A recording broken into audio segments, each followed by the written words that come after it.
Well, welcome back. Democrats are pushing full steam ahead on their federal election bills. The Senate is set to debate the voting legislation today and tomorrow ahead of a potential vote on filibuster reform tomorrow. Vice President Kamala Harris is putting the pressure on members of the Democrat Party. Watch this. Today, our freedom to vote is under assault. They are also working to interfere with our elections, to get the outcomes they want, and to discredit those they do not. It is time for the United States Senate to do its job. That speech very much in step with what the Democrats have done in the past, attack the other side for what you are actually doing. Senators Joe Manchin and Kyrsten Sinema, again, feeling the heat, but so far are standing strong in their opposition to federalizing elections and blowing up Senate rules. Joining me right now is New York Congresswoman Claudia Tenney. She's a member of the Foreign Affairs as well as Small Business Committees. Congresswoman, it's great to see you this morning. Thanks very much. I know that they have to put on a show. Kamala Harris was right there with the theatrics around these election bills. How do you think this plays out? Look, these are bad policies they're trying to cover up. They're hypocritical. They're using tired old phrases, sadly using Dr. Martin Luther King to talk about voter suppression, when the truth is, last year we had a record turnout in elections.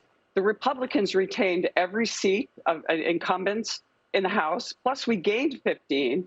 The only place that they had problems is that we had pandemic rules and a pandemic election, and they used 400 million of Zuckerbucks, which is money that Mark Zuckerberg, billionaire owner of Facebook, put into elections to prime the pump so that the Democrats in swing states could pull ahead very narrowly to win the presidential election. So this is all just to cover over the bad policies, and they're going to continue to talk about a pandemic election. And H.R. 1 and H.R. 4 are really just codifying the bad rules in the pandemic election.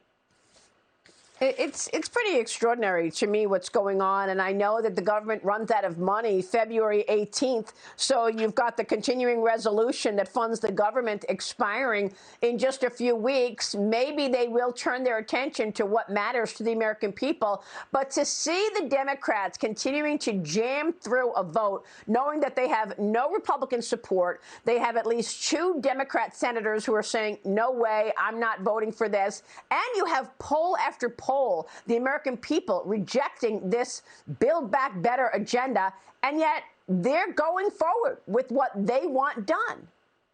Did they forget who they're working for? They can't help themselves. They can't help themselves. But remember something, Sinema is actually a co-sponsor of H.R. 1, and Joe Manchin has indicated that he's okay with H.R. 4. Thankfully, they're holding strong on the filibuster, which prevents both of these election bills from going through.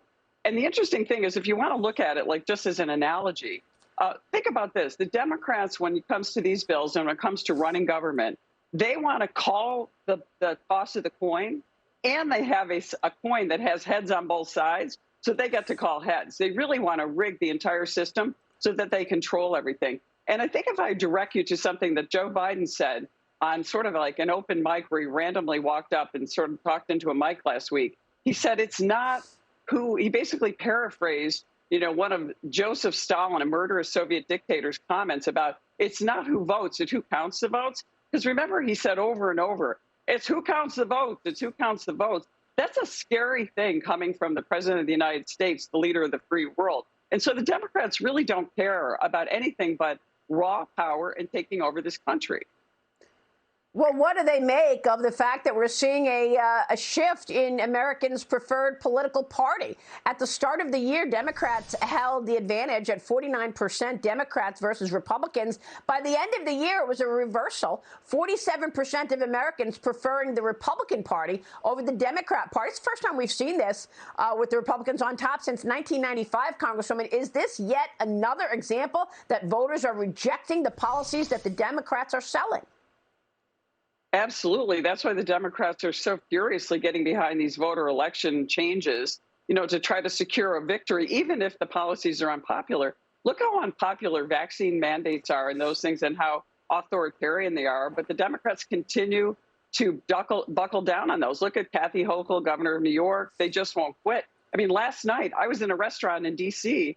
and I had to actually show my vaccine card in order to eat in a restaurant. I mean, I felt sort of offended, like this was a provision of HIPAA, but they don't care. It's politics, and it's winning at all costs, no matter what the rights are. And I think the American people are starting to wake up and realize there's an alternative. But the Democrats just don't seem to get it yet. And let's hope they continue to run on this, because you're going to see a red wave if they continue to push these types of policies. Yeah, that's certainly what we are expecting. Congresswoman, it's good to see you. Thanks very much for weighing in on all of this. Claudia Tenney joining us this morning.